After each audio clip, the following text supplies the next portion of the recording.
Hello and good afternoon. My name is Arturo Angel, and I will be presenting legal issues in kinesiology for Kin 550 Legal Aspects of Kinesiology. My facility background is going to be the university classroom. Since my desire is to be a teacher at the university level, I believe this is perfect. I have a huge passion for teaching. My personal experience with weight loss is a driving force for my desire to teach. In addition, kinesiology is a growing field with vast opportunities, and also, in my personal opinion, the pay is pretty good. My personal experience with weight loss, as you can obviously tell, I lived a healthy lifestyle for quite some time. Now that I lost weight, I definitely changed my mindset, and I'd like nothing more than to just deliver this knowledge of kinesiology and its great it can do. Because of these opportunities, I've been able to, be employed with professional sports organizations like the Los Angeles Clippers, who I worked for 7 years. I was able to do some community work as well, which falls in line with my beliefs. And currently, I'll be starting my third year with the Los Angeles Chargers as a flag runner.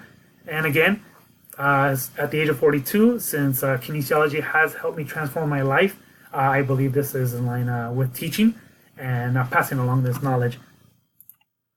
And also, if ever, I can also spread my wings also to sports management if ever I desire as well. So the beautiful thing about kinesiology is numerous avenues that you can go to. Kinesiology is a fast-growing field. From 2014 to 2024, they're expecting 27% growth from those with master's degrees and 34% for those with doctorate degrees. Pay is comparable, where kinesiology teachers on average can earn up to $56,000, although adjunct faculty can earn up to $91,000. So again, in my personal opinion, pay is not too bad. Some risk management issues that could occur for a university teacher: slips and falls, emotional stress, and physical altercations in the classroom setting. For slips and falls, kinesiology teachers are very well aware. They're very active and always on the move, in and out of the office, either teaching classes in physical education. Weight room could be involved, and as we know, weights are dangerous, bars, so we have to be very careful and mindful. This is where liability forms or be very helpful for students and teachers, where both sides will be legally protected, in addition to the university. The Environmental Health and Safety Division of the California State University System is encompassed within all 23 campuses, which deals with safety and also reliable training for faculty and students in order to be well aware of all safety parameters and what you should and shouldn't do. One such case that comes to mind is Maynard versus Board of Trustees, where the plaintiff, Diane Maynard, took the Board of Trustees of the Teachers Pension and Annuity Fund to court due to a slip and fall that occurred in the workplace. She signed into work, and right as she stepped outside, she slipped and fell and hit her head on the side of a bench and was placed on permanent disability. What occurred is that it was not deemed that it was a violent action or constituted as a traumatic force. In order to stipulate this, there was a case that was brought up by Kane and Board of Trustees, where a policeman also had a slip and fall, and in that case, the court deemed that his slip and fall was not classified as a traumatic event.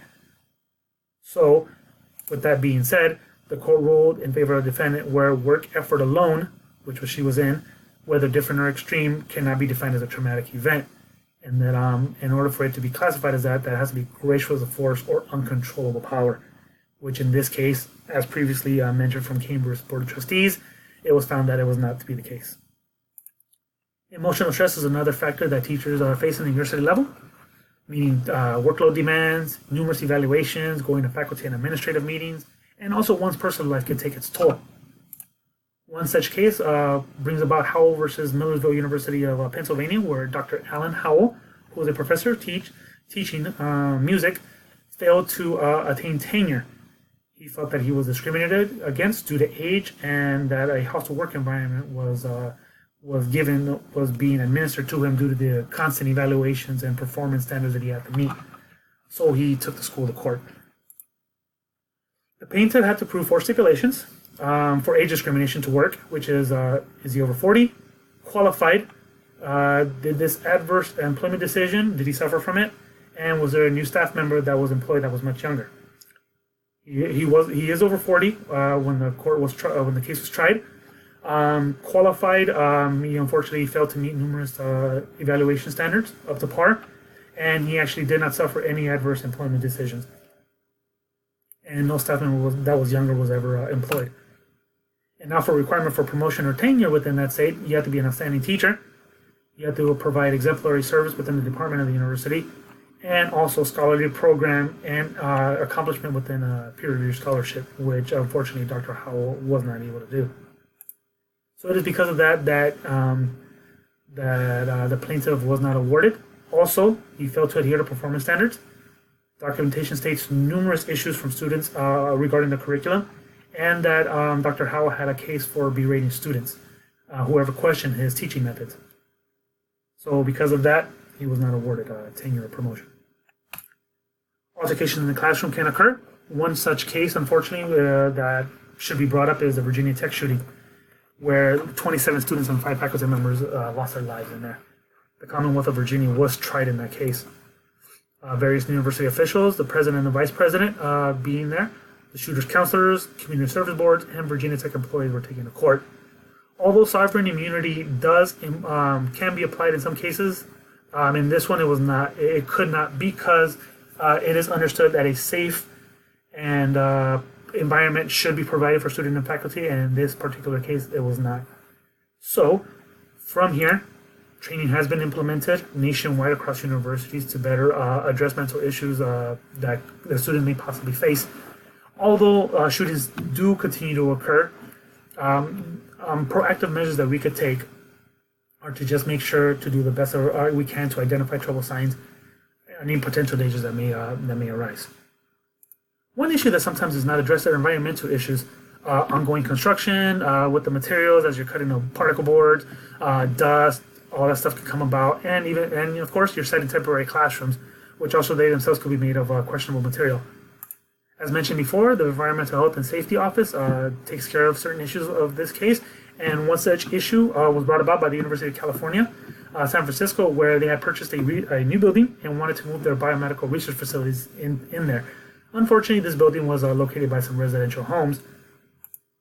The Lower Heights Improvement Association claimed that exposure to local residents because of construction, they would be susceptible to radioactive particles, toxic chemicals, and carcinogen exposure.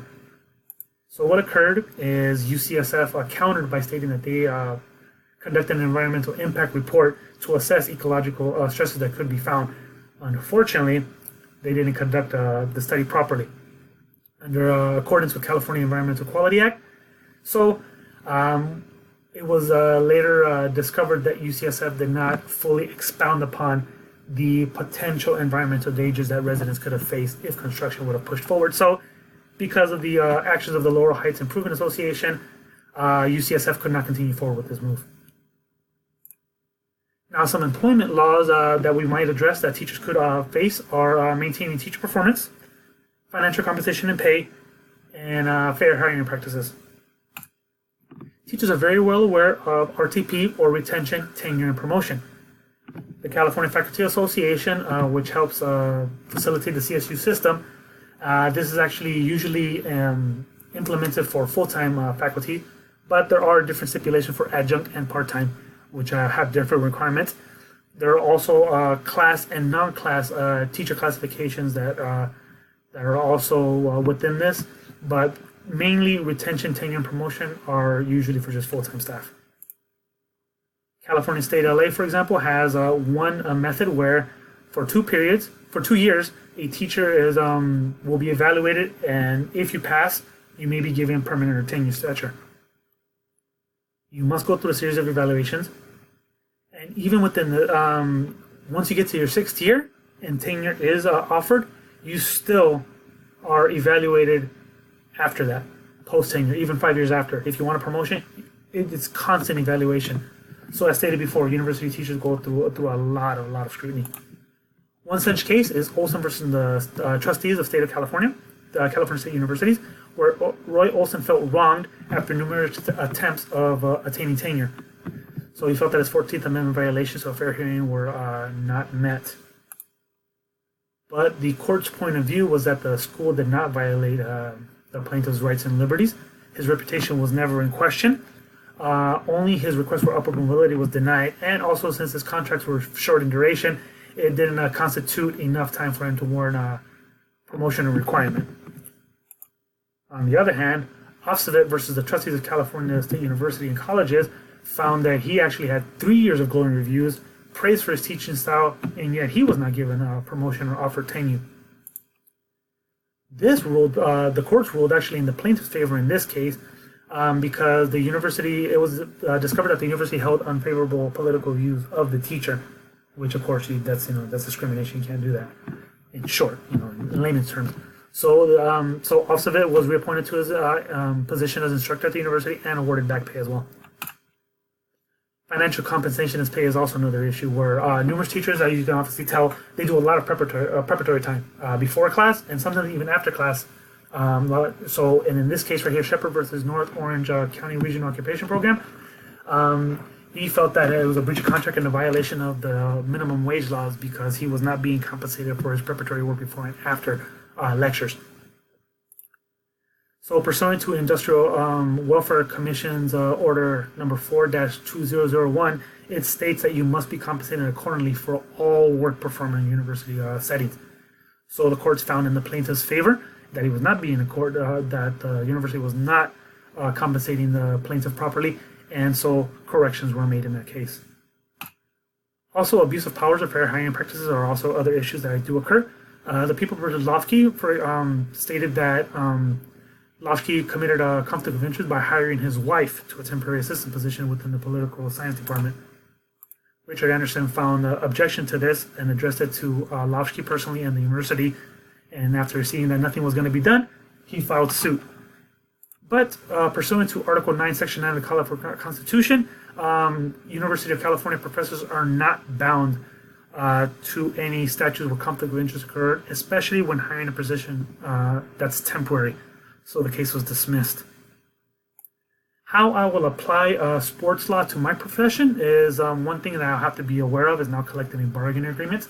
That a contract has a huge amount of requirements and stipulations that one must adhere to. So that's something new I'm going to have to get used to from a legal perspective. Workload assignments, for example, you must adhere to them and meet a certain criteria if you want tenure or promotion. Classroom decorum, of course, I must adhere and keep everything in order. I can't just run a class however I see fit. Language, for example, due to Title IX issues that could occur, and also joking around, that could be Title IX issues that could occur as well. For faith integration, I see and how I keep back nothing that was profitable unto you, but have showed you and have taught you publicly and from house to house. How I translate that is sports law can be considered a form of gospel. The Lord's word should be adhered. Body and spirit should definitely benefit from it. And it actually specifies how the journey was bestowed upon us, how I feel my journey is bestowed to be a teacher, and how that's my desire and how I want to lead forward and do that. And of course, if ever you do lose your path, you can always go back and refer to it. Also, we have Matthew 24, 33-34. So likewise ye, when ye all see all the new things, know that it is nearly even at the doors. Verily I say unto you, this generation shall not pass till all these things are fulfilled. Again, I feel that, as stated before, I feel that I have a duty to student, faculty, and university to see their best interest, to be persistent, and to lead the road of collective good, and that I must heed the word, here in this case being the contract, and that I must work hard and be honest. Lastly, by the word of truth, by the power of God, by the armor of righteousness on the right hand and on the left, 2 Corinthians 6:7. How I see this is that involves faith in delivering a message of hope. Again, my teachings, which is a pushing forward. As a professional, I know that my questions, will be, I will be questioned, so I definitely must make sure that I know my stuff. The Lord will definitely guide my way, as He has. Before I was an architecture major, and now I have changed my path, and now I've gone to the kinesiology to serve the better good for health and fitness. And then just being teaching, working hard, and just being consistent and being true to myself will ultimately lead me to what it is that I want to do, which is just teach and just pass this knowledge on. And then we have our references. And I thank you very much for your time and patience.